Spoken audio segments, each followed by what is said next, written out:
साथियों नमस्कार। इस वीडियो लेक्चर के माध्यम से हम डिस्कस करने वाले हैं मध्य प्रदेश कर्मचारी चयन मंडल यानी एम्प्लॉयमेंट सिलेक्शन बोर्ड द्वारा जो हाल ही में विज्ञापन जारी किया गया है। विज्ञापन है टीचर एलिजिबिलिटी टेस्ट से रिलेटेड यानी कि शिक्षक पात्रता परीक्षा से संबंधित। और इस वीडियो के माध्यम से हम डिस्कस करने वाले वर्ग 2 शिक्षक पात्रता परीक्षा जो हाल ही के दिनों में आयोजित होने वाली है, उसका पाठ्यक्रम भी जारी किया गया है। और उसका यदि हम पाठ्यक्रम यानी उसका सिलेबस देखें तो विज्ञान और गणित का जो सिलेबस है उसमें आप लोग देखेंगे कि कुछ टॉपिक कॉमन है यानी कि एक जैसे आपको टॉपिक मिलेंगे। वहां पर उन्होंने कुछ वर्ड लिखकर छोड़ दिए जैसे ब्रह्मांड, मापन, पदार्थ, बल, गति एवं दाब, कार्य, ऊर्जा और मशीन, ताप एवं ऊर्जा, ऐसे कुछ टॉपिक लिखकर उन्होंने छोड़ दिए सिलेबस में। अब इस सिलेबस में आपको क्या क्या पढ़ना होगा उस सिलेबस को हम आपके सामने लेकर आ रहे, उसका एनालिसिस करने वाले, उसका विश्लेषण करने वाले। तो पाठ्यक्रम यानी विज्ञान और गणित दोनों के पाठ्यक्रम का विश्लेषण करने वाले, विशेषकर उस पोर्शन की बात करें, उस भाग की बात कर रहे जो कि फिजिक्स और केमिस्ट्री से जुड़ा हुआ है, या फिर हम कह सकते हैं जो कि इन्वायरमेंटल साइंस यानी पर्यावरण विज्ञान से संबंधित है। तो देर ना करते हुए अब हम चल रहे हैं उस टॉपिक की तरफ, मैं आपको ले चलता हूं। तो सफलता की तैयारी आज से ही आप लोग शुरू कर दीजिए। अब हमारे साथ चलिए बात करते हैं। सबसे पहले वर्ग 2 शिक्षक पात्रता परीक्षा के विज्ञान और गणित पाठ्यक्रम के विश्लेषण की तरफ चल रहे हैं। तो यदि आप परीक्षा का प्रारूप देखेंगे, ब्लूप्रिंट आप लोगों ने देखा होगा, समझा होगा, तो टोटल आपका पेपर 150 नंबरों का होगा, जिसमें 30 नंबर तो कॉमन रहेंगे सभी के लिए और 120 नंबर जो रहेंगे वो आपके सब्जेक्टिव रहेंगे। और उस 120 में से भी आपने देखा होगा कि फिजिक्स और केमिस्ट्री का पोर्शन भी उसके अंदर दिया हुआ है। तो उस फिजिक्स और केमिस्ट्री के पोर्शन का हम लोग एनालिसिस करने वाले हैं। तो आप लोगों ने ये सिलेबस में 1 या 2 मिनट में सिलेबस को ले चलता हूं आगे, फिर मैं आपको गणित और विज्ञान दोनों के सिलेबस को कंपाइल करके बताता हूं। तो भाग 1 इसमें दिया हुआ है, हिंदी और संस्कृत से संबंधित 8 प्रश्न पूछे जाएंगे। भाग 2 इंग्लिश से संबंधित 5 प्रश्न आएंगे। सामान्य ज्ञान, समसामयिक, घटनाक्रम, तार्किक और अंकिक योग्यता संबंधित 7 प्रश्न पूछे जाएंगे। और शिक्षा शास्त्र ने पेडागोजी से 10 प्रश्न आएंगे। तो इस तरीके से ये पहला वाला पार्ट आपका 30 नंबर का एक कंपाइल पैकेज हो जाएगा। अब उसके बाद हम चलते हैं गणित का सिलेबस में गणित के सिलेबस की बात नहीं करूंगा, मैं विज्ञान के सिलेबस की बात नहीं करूंगा, मैं सीधे आपको उन टॉपिक्स की तरफ ले चलूंगा जो कॉमन है। यहां पर आपको 8वां पॉइंट मैथ्स के सिलेबस में आपको दिखा होगा, आपके सिलेबस में ब्रह्मांड लिखा हुआ है। ठीक है, क्या लिखा हुआ? ब्रह्मांड, मापन, समय, ताप, लंबाई, क्षेत्रफल, आयतन, द्रव्यमान का मापन। ठीक है, उसके बाद पदार्थ की अवस्थाएं, पदार्थ के गुण, पदार्थों के पृथक्करण की विधियां, धातु, अधातु, अणु, परमाणु, तत्व, यौगिक और मिश्रण, रासायनिक संकेत, सूत्र एवं समीकरण, अम्ल, क्षार, लवण एवं उनके गुण, बल, गति एवं दाब, कार्य, ऊर्जा और मशीन, ताप एवं ऊष्मा।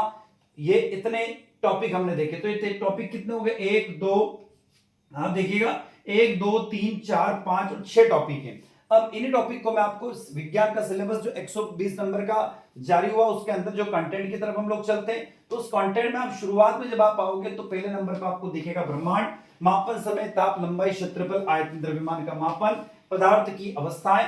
ठीक है, उसके बाद में आप यहां पे आओगे तो बल, गति एवं दाब, कार्य, ऊर्जा और मशीन, ताप एवं ऊष्मा। तो ये टॉपिक दोनों में कॉमन आपको दिखे। अब हम आपको वहां पर ले चलते जहां पर आपको इनके अंदर क्या क्या पढ़ना होगा, क्योंकि उनने ब्रह्मांड लिखकर छोड़ दिया। तो ब्रह्मांड अपने आप में, ब्रह्मांड हम लोग जानते हैं यूनिवर्स क्या है, यूनिवर्स के अंदर सभी चीजें, हम भी यूनिवर्स के अंदर ही आते हैं, तो उन सब चीजों का समावेश किया गया है। तो ब्रह्मांड में आपको क्या क्या पढ़ना होगा? तो सबसे पहले सौर मंडल के बारे में आपको पढ़ना होगा। किसके बारे में साथियों? सौर मंडल के बारे में सबसे पहले आपको पढ़ना होगा। तो यहां पर देखेंगे आप सौर मंडल के अंदर ग्रह, आंतरिक और बाह्य ग्रह के बारे में पढ़ना होगा। उपग्रह किसे कहते हैं? सूर्य की संरचना, सौर मंडल के भौतिक गुण को पढ़ना होगा। उसके बाद हम लोग आगे चलेंगे तो आपको लघु पिंड के बारे में भी पढ़ना होगा। किसके बारे में? तो लघु पिंड के बारे में भी आपको पढ़ना होगा। इसमें क्षुद्र ग्रह क्या होता है, उल्का पिंड और धूमकेतु के बारे में भी आपको पढ़ना होगा। उसके बाद आते हैं तारों का जीवन चक्र। ये मैं बात कर रहा हूं सिर्फ ब्रह्मांड की बात कर रहा हूं, जो कि गणित और विज्ञान का कॉमन सिलेबस है। तारों का जीवन चक्र, तारों का निर्माण कैसे होता है, लाल दानव किसे कहते हैं, श्वेत वामन, न्यूट्रॉन तारा और ब्लैक होल से संबंधित आपको टॉपिक पढ़ना होंगे। उसके बाद चलते हैं चंद्रशेखर सीमा एवं उसके नियम। क्या बात कर रहे हैं, चंद्रसेकम सीमा, उसके नियम भी आपको पढ़ना होंगे, जिसमें चंद्रसेखर सीमा किसे कहते हैं, हबल का नियम, और ब्रह्मांड का विस्तार जिसको रेड शिफ्ट के नाम से भी जानते हैं। उसके बाद आकाश गंगा जिसको हम मिल्की वे के नाम से भी जानते हैं, ये होती क्या है। उसके बाद मंदाकिनी और उसके प्रकार क्या होते हैं, और लास्ट में इसमें आपको उपग्रह, कृत्रिम उपग्रह और इसरो के बारे में भी पढ़ना होगा, जिसमें भूस्थितिक और ध्रुवीय कक्षाएं, आवर्तकाल, भारत के अंतरिक्ष मिशन जैसे चंद्रयान, आदित्य L1 और मंगलयान के बारे में भी थोड़ा थोड़ा पढ़ना होगा। तो ये पहला जो टॉपिक ब्रह्मांड हमने देखा, उस ब्रह्मांड में इतनी चीजें आपको पढ़ना होगी। ऐसा नहीं कि ब्रह्मांड लिख दिया तो सिर्फ ब्रह्मांड की परिभाषा पढ़ के और हम लोग चले गए परीक्षा देने के लिए, तो ब्रह्मांड के अंदर इतना पढ़ना होगा। वैसे आप लोग समझदार हैं, आपको पता है क्या क्या है, फिर मैं सिर्फ आप लोगों तक इन जानकारियों को लेकर आ रहा हूं। इसके बाद आता है मेजरमेंट की तरफ चलते हैं, मापन में। तो मापन में मूल्य और व्युत्पन्न राशियां, जिसमें एसआई मात्रक प्रणाली, भौतिक राशियों के विमीय सूत्र या डायमेंशनल फार्मूला भी पढ़ने को मिलेगी। उसके बाद लंबाई, क्षेत्रफल और आयतन, वर्नियर कैलिपर्स, स्क्रू गेज का सिद्धांत, विभिन्न आकृतियों के क्षेत्रफल और आयतन का मापन। द्रव्यमान और भार के बारे में पढ़ना होगा, तो द्रव्यमान बनाम भार यानी मास वर्सेस वेट, और कमानीदार व भौतिक तुला का उपयोग। उसके बाद समय का मापन, इसमें सिंपल पेंडुलम के बारे में पढ़ना होगा, इसका आवर्तकाल और इसको प्रभावित करने वाले कौन कौन से फैक्टर यानी कि कारक होंगे।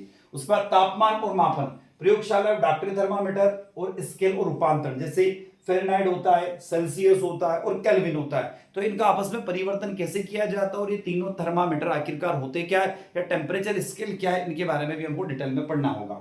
उसके बाद मापन की त्रुटियां, निरपेक्ष, सापेक्ष एवं प्रतिशत त्रुटि के बारे में पढ़ना होगा। उसके बाद आते पदार्थ, तो पदार्थ की अवस्था एवं परिवर्तन, इसमें ठोस, द्रव, गैस, प्लाज्मा और बोस-आइंस्टीन कंडेंसर्स के बारे में पढ़ना होगा। गलन, क्वथन, ऊर्ध्वपातन और वाष्पीकरण के बारे में भी आपको डिटेल में पढ़ना होगा। आगे चलते हैं, इसी में आपको पढ़ना होगा पदार्थों की पृथक्करण की विधियां। उसमें आता है निष्पावन, छानन, वाष्पीकरण, डिस्टिलेशन, प्रभाज्याश्वन, क्रोमेटोग्राफी और अपकेंद्रीकरण, इतने टॉपिक इसके अंदर देखने को मिलेंगे। उसके बाद आते हैं अणु, परमाणु और तत्वों के पास में, इसमें डाल्टन का परमाणु सिद्धांत, रदरफोर्ड बोर का मॉडल, आइसोटोप और आइसोबार यानी समस्थानिक और संभारिक के बारे में भी पढ़ना होगा। यौगिक और मिश्रण, तो समांगी विषमांगी मिश्रण, विलयन, निलंबन और कोलाइडी। विलयन क्या होता है, कोलाइडी विलयन की जो प्रॉपर्टी होती है उनको भी डिटेल में हमें देखना होगा। आगे चलते हैं रासायनिक चिन्ह और सूत्र और समीकरण, जैसे वैलेंसी है, संयोजकता किसे कहते हैं, मोल कॉन्सेप्ट क्या होता है, द्रव्यमान संरक्षण के कौन कौन से नियम है, और उनको किसी भी केमिकल जो रिएक्शन होती है उसको बैलेंस करने के रूल्स रेगुलेशन क्या है, उसके बारे में भी हमें डिस्कस करना होगा। उसके बाद मेटल, नॉन मेटल, धातु, अधातुएं, इनके भौतिक और रासायनिक गुण, धातुओं की क्रियाशीलता की श्रेणी, अयस्क किसे कहते हैं, और संचारण के बारे में पढ़ना होगा। उसके बाद आते हैं अम्ल, क्षार और लवण, उसमें अरेनियस का सिद्धांत, ब्रोंस्टेड-डोरी का सिद्धांत और लुईस की अवधारणा, ये हम अम्ल और क्षार के अंदर तीन धारणाओं के बारे में पढ़ेंगे। उसके बाद पीएच स्केल, उसके बाद अलावा सूचक जैसे कि लिटमस और फिनोल्फ्थालीन सूचक के बारे में भी थोड़ा सा पढ़ेंगे हम लोग। उदासीनीकरण अभिक्रिया, दैनिक जीवन में उपयोग लवण जैसे बेकिंग सोडा, दावन सोडा और प्लास्टर ऑफ पेरिस के बारे में भी डिटेल में डिस्कस करना होगी। इसके बाद आते हैं फिजिक्स के पोर्शन की तरफ, जिसमें दिया हुआ बल, गति और दबाव यानी फोर्स, मोशन एंड प्रेशर। अब फोर्स, मोशन और प्रेशर की बात करें तो सबसे पहले बात करेंगे हम लोग गति की अवधारणा। इसके अंदर अदिश और सदिश राशियों के बारे में पढ़ेंगे, दूरी और विस्थापन के बारे में पढ़ेंगे, चाल किसे कहते हैं, वेग क्या होता है, त्वरण क्या होता है, गति, दूरी, समय, वेग और समय का ग्राफ। गति के नियम की तरफ चलेंगे तो न्यूटन की गति के तीनों नियम, संवेग संरक्षण का सिद्धांत और आवेग के बारे में भी आपको पढ़ना होगा, जो कि हमारे भौतिक शास्त्र से संबंधित टॉपिक हैं। उसके बाद आते हैं बल के प्रकार। बल के प्रकार के पास चलेंगे तो संपर्क, ध्यान रखिएगा साथियों, संपर्क और असंपर्क बल, घर्षण बल जिसको हम एस्थेटिक और सर्पी और लॉटनिक घर्षण भी बोलते हैं, और इसे घटाने और बढ़ाने के क्या क्या उपाय हो सकते हैं। बात करते हैं ग्रेविटेशनल फोर्स यानी गुरुत्वाकर्षण बल की, तो सार्वत्रिक गुरुत्वाकर्षण नियम, गुरुत्वीकरण और उसमें कौन कौन से परिवर्तन हो सकते हैं उसके बारे में भी हमें डिस्कस करना होगा।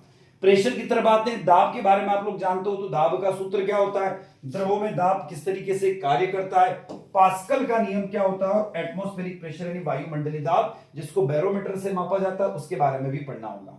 उसके अलावा उत्प्लावकता के बारे में पढ़ेंगे, आर्किमिडीज का सिद्धांत, प्लवन के नियम और आपेक्षिक घनत्व के बारे में भी हमें डिटेल में डिस्कस करना होगी। उसके बाद आते हैं अगला टॉपिक जो कि वर्क, एनर्जी एंड मशीन से संबंधित है, कार्य, ऊर्जा और मशीन। तो इसमें आपको क्या क्या पढ़ने को मिलेगा? तो सबसे पहले बात करेंगे हम कार्य की। तो कार्य की भौतिक परिभाषा, धनात्मक, ऋणात्मक व शून्य कार्य के बारे में भी आपको पढ़ना होगा। उसके बाद ऊर्जा के रूप की तरफ चलेंगे। तो ऊर्जा के रूप में गतिज ऊर्जा, स्थितिज ऊर्जा और ऊर्जा संरक्षण का नियम भी हमें पढ़ना होगा। उसके बाद सामर्थ्य शक्ति यानी पावर के बारे में, स्ट्रेंथ और पावर के बारे में हमें पढ़ना होगा। स्ट्रेंथ और पावर के बारे में भी हमें पढ़ना होगा। इसमें P इक्वल W/T, शक्ति की इकाई क्या होती है? जैसे वाट है ना, हॉर्स पावर जिसको हम अश्व शक्ति बोलते हैं, और व्यावसायिक इकाई जिसको हम किलोवाट के नाम से जानते हैं। उसके बाद सिंपल मशीन की तरफ हम लोग चलते हैं। तो सिंपल मशीन में यहां बात करेंगे उत्तोलक के बारे में, बात करेंगे लीवर के बारे में, उसके प्रकार, प्रथम, द्वितीय और तृतीय श्रेणी एवं यांत्रिक लाभ यानी मैकेनिकल एडवांटेज के बारे में भी हम पढ़ना होगा। उसके बाद घिरनी, झुका हुआ समतल, पेच और पहिया धुरा। आते हैं लास्ट टॉपिक की तरफ बढ़ते हैं। उसके बाद बात करेंगे तापमान और उष्मा, टेम्परेचर और हीट के बारे में। एक खास बात और मैं आपको बता दूं कि इन जितने टॉपिक मैं आपको यहां बता रहा हूं, इनमें से हमारे द्वारा कोशिश रहेगी, यदि आप लोगों की इच्छा रही तो, क्या यदि आप लोग चाहते हैं तो इन टॉपिक के ऊपर हम वीडियो लेक्चर बनाकर आप तक लेकर आ सकते हैं। वीडियो लेक्चर में हम क्या देखेंगे? तो आप लोगों की मंशा रही, आप लोगों की इच्छा रही तो सबसे पहले हम उसके अंदर थ्योरेटिकल पोर्शन को डिस्कस करेंगे, और थ्योरेटिकल पोर्शन के साथ साथ हम उसके अंदर उसके मल्टीपल चॉइस क्वेश्चन यानी ऑब्जेक्टिव क्वेश्चंस को भी खंगालेंगे, देखेंगे कि कौन कौन से प्रश्न वहां बनने की संभावना है। विशेषकर मध्य प्रदेश के अंदर पिछली दिनों में जो परीक्षाएं हुई है वर्ग 2 से संबंधित, उसमें किस तरीके का ट्रेंड चला है, किस तरीके के क्वेश्चन पेपर पूछे गए, वो भी हम आप तक लेकर आएंगे और उनको भी हम देखने की कोशिश करेंगे। इसके साथ ये भी देखेंगे कि जो सीटेट होती है यानी कि केंद्र सरकार के द्वारा जो सेंट्रल एलिजिबिलिटी टेस्ट करवाया जाता है, उसके अंदर भी इस पोर्शन का विशेषकर किस तरीके का वेटेज रहता है, किस तरीके के प्रश्न पूछे जाते हैं और उनका अभी तक का ट्रेंड क्या चल रहा है, उनको भी हम आप तक लेकर आएंगे। पर शर्त यह कि आप यदि आप हमारा साथ दें, तो साथ के लिए क्या करना पड़ेगा? वीडियो अच्छा लग रहा है तो वीडियो को लाइक अवश्य कीजिएगा। उसके साथ क्या करना है? आपके साथियों तक, आपके दोस्तों के वीडियो को शेयर भी कीजिएगा, और कमेंट बॉक्स में कमेंट करके जरूर बताएं कि वीडियो आप लोगों को कैसा लगा। और चैनल को सब्सक्राइब करना ना भूलें, क्योंकि हमारे सभी नोटिफिकेशन आपके अपने YouTube चैनल पर आपको मिलते रहेंगे। तो बात कर रहे हम उष्मा और ताप के अंतर की, उसमें थर्मल इक्विलिब्रियम की बात करेंगे, तापीय संतुलन की, उष्मा स्थानांतरण की विधियां, जिसमें कंडक्शन, संवहन और विकिरण व स्टीफन का नियम भी आएगा।